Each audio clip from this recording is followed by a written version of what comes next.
Nah, di sini saya akan membuat video edukasi tentang globalisasi di bidang kesehatan. Menurut saya, globalisasi mempengaruhi seluruh aspek kehidupan, termasuk bidang kesehatan. Dahulu masyarakat Indonesia memanfaatkan pengobatan tradisional dan pengobatan alternatif yang diwariskan secara turun-temurun. Pengobatan medis modern oleh masuk ke Indonesia seiring masuknya bangsa Eropa ke Indonesia. Pada awal pengobatan medis bertujuan melayani kesehatan para militer Belanda. Seiring berjalannya waktu, pengobatan medis juga layani petani dan pekerja Indonesia untuk kepentingan Belanda. Kurangnya tenaga medis kala itu mendorong Belanda mendirikan sekolah kedokteran di Indonesia seperti Stavia dan Nias untuk membangun rumah sakit di berbagai daerah. Hal ini yang mengawali globalisasi kesehatan di Indonesia. Faktor pendorong globalisasi di bidang kesehatan dipengaruhi oleh kemajuan ilmu pengetahuan dan teknologi yang mengakibatkan munculnya teknologi kedokteran dan alat medis yang canggih juga mendorong penemuan penyakit atau virus baru dan obat-obatan baru.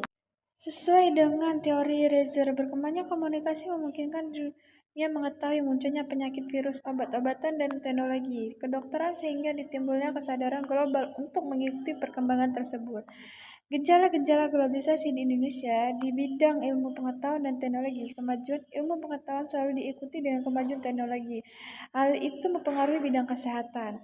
Nah, kemajuan teknologi transportasi mendorong mobilisasi menjadi lebih mudah. Contohnya apa?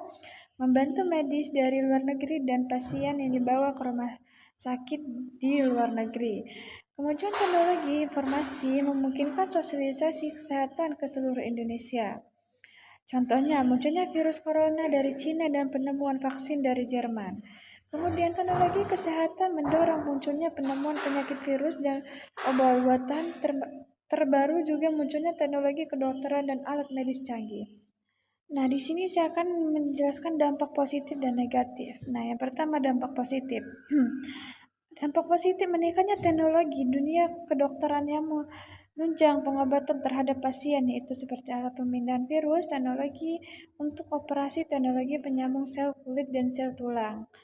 Nah, yang kedua, pelayanan kesehatan di Indonesia semakin baik karena kerjasama dengan swasta atau asing.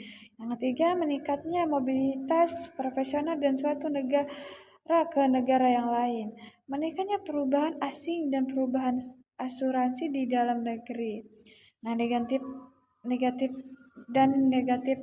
dan dampak negatifnya yaitu masyarakat terlalu cepat konsumsi obat-obatan apotik dibandingkan pengobatan tradisional sehingga banyak biaya harus dikeluarkan. Yang kedua, kurangnya tenaga kesehatan bermutu karena terbukanya jalur kesempatan di luar negeri.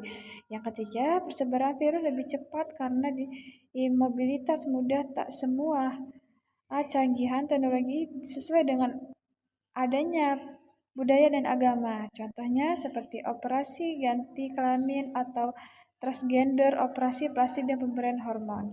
Nah, itulah video edukasi dari saya. Terima kasih.